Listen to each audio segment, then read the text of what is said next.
हाँ तो बताओ, इसका हिसाब कितना बनता है? मैडम, इसकी सैलरी हुई 8,000 रुपये। 8,000 रुपये? नहीं नहीं मैडम, जब हम यहाँ पे लगे थे तो आपने मेरी सैलरी 10,000 रुपये बताई थी। अच्छा, 10,000? किसने कहा था 10,000? मैंने तो नहीं कहा था। तो ठीक है मैडम जी, आप 8,000 रुपये ही दे दो। ठीक है, तो 8,000। बाकी कोई इसका हिसाब तो नहीं है? चेक कर लो। हाँ मैडम, 4 संडे भी तो काटने हैं इनके, क्योंकि ये भाई साहब पिछले 4 संडे आए कहाँ हैं। संडे की छुट्टी? मैडम संडे की छुट्टी तो हर जगह मिलती है, और जब मैं यहाँ पे काम मांगने आया था तो आपने भी कहा था कि संडे की छुट्टी रहेगी, फिर आप मेरे पैसे क्यों काट रहे हैं? अच्छा, ये किसने कहा कि हर जगह संडे की छुट्टी होती है? और अगर हर जगह होती है तो हमारे यहाँ तो नहीं होती ना, तो अब पैसे तो कटेंगे ना। और मैंने कब बोला कि मैं तेरी संडे की छुट्टी के पैसे नहीं काटूंगी? हर किसी एम्प्लॉय के कटते हैं, तो तेरे भी पैसे काटने ही पड़ेंगे। अच्छा ठीक है मैडम, अगर आप बोल रहे हैं तो काट लीजिए। इसके संडे के पैसे काट के बताना जरा कितने बन रहे हैं। मैडम, 4 संडे के इसके काट के बन रहे पूरे 6,000 रुपये। 6,000? ठीक है, एक बार फिर से चेक कर लो, इसका कोई हिसाब तो नहीं है? हाँ मैडम, वो हमारा ऑफिस 2 दिन बंद था ना, तो ये भाई साहब उस 2 दिन में भी काम करने आए थे। हाँ जी, लेकिन मैं उस दिन भी आके पूरी ड्यूटी करके गया था। हाँ तो हमने कहा था उस दिन आने के लिए, जब छुट्टी है पूरे ऑफिस की तो तुम क्या करने आए थे? हमारी नौकरी तो कर नहीं रहे थे, पता नहीं किसकी नौकरी कर रहे थे। अब पैसे तो काटने पड़ेंगे उस दिन के। जरा इसके वो वाले पैसे भी काट के बताना टोटल कितने बन रहे हैं। ठीक है मैम, मैं भी चेक करता हूँ। मैम, इनके बन रहे हैं पूरे 2,000। अच्छा ठीक है, एक बार फिर से चेक कर लो, इसका कोई और हिसाब ना बाकी हो। हाँ मैडम, इन भाई साहब ने एडवांस भी लिया हुआ है हमसे। अच्छा, एडवांस? नहीं मैडम जी, मैंने कोई एडवांस नहीं लिया, और मुझे अच्छे से याद है मैंने यहाँ से कोई एडवांस नहीं लिया है। कैसी बात कर रहे हो तुम?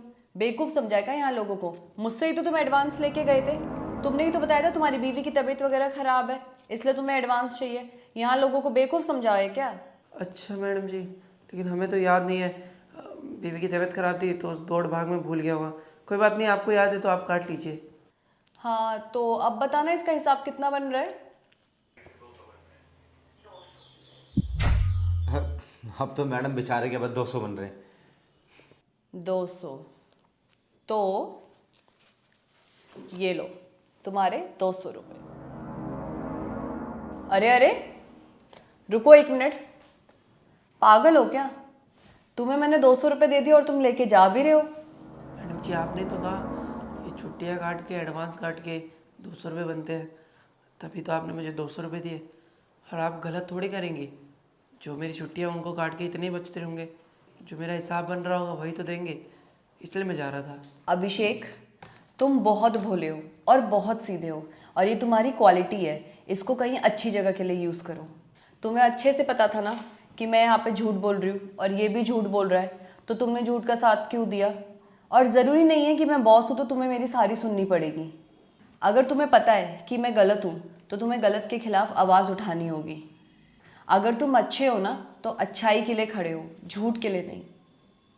तुम्हें अच्छे से पता है ना कि तुम्हारी सैलरी 10,000 रुपये है और मैं 8,000 बोल रही हूँ, तो तुमने क्यों माना?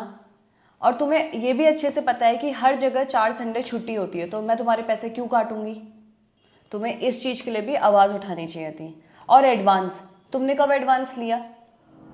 बल्कि मैं खुद तुम्हें मंथ के एंड में बुला के तुम्हारी सैलरी देती थी, तुमने आज तक एडवांस नहीं लिया। तो तुमने इस चीज़ पे भी मेरा साथ क्यों दिया? देखो अभिषेक, तुम्हें ना तुम्हारे लिए खुद आवाज़ उठानी पड़ेगी। कोई नहीं आएगा, ना ही मैं और ना कोई और, इसलिए अपनी आवाज़ खुद बनो। और जहाँ पे भी तुम्हें लग रहा है ना कि गलत हो रहा है, उसके लिए आवाज़ खुद उठाओ। ऐसे दबे रहोगे तो पता नहीं कितनी चीज़ें तुम्हारे साथ गलत होती रहेंगी। आई बात समझ में? और ये मैं इसलिए करना चाहती हूँ कि मेरे और एम्प्लॉयज़ भी जागरूक हो सकें और गलत के खिलाफ आवाज़ उठाएं। अगर आप गलत के खिलाफ आवाज़ नहीं उठाओगे तो लोग आपको दबाते रह जाएंगे। अभी तुमने देखा ना क्या हुआ। बस इसीलिए तो तुम्हारी पूरी सैलरी होती है 10,000। ये लो 10,000। और दिवाली का टाइम चल रहा है तो बोनस तो होना ही चाहिए। ये लो तुम्हारा बोनस। लेकिन मैडम जी, इतना सारा बोनस कौन देता है? कोई नहीं, इन्हें रखो, और ये सब मेरा प्लान था ताकि मैं तुम्हें सबक सिखा सकूं और तुम्हारी आंखें खोल सकूं। हाँ मैडम जी, अब मैं समझ गया हूँ। हमें गलत का साथ नहीं देना चाहिए अगर हम गलत हैं, और अगर हम सही हैं तो हमें सच्चाई पे टिके रहना चाहिए। समझ गया madam. Happy Diwali ma'am. Happy Diwali sir. Happy Diwali.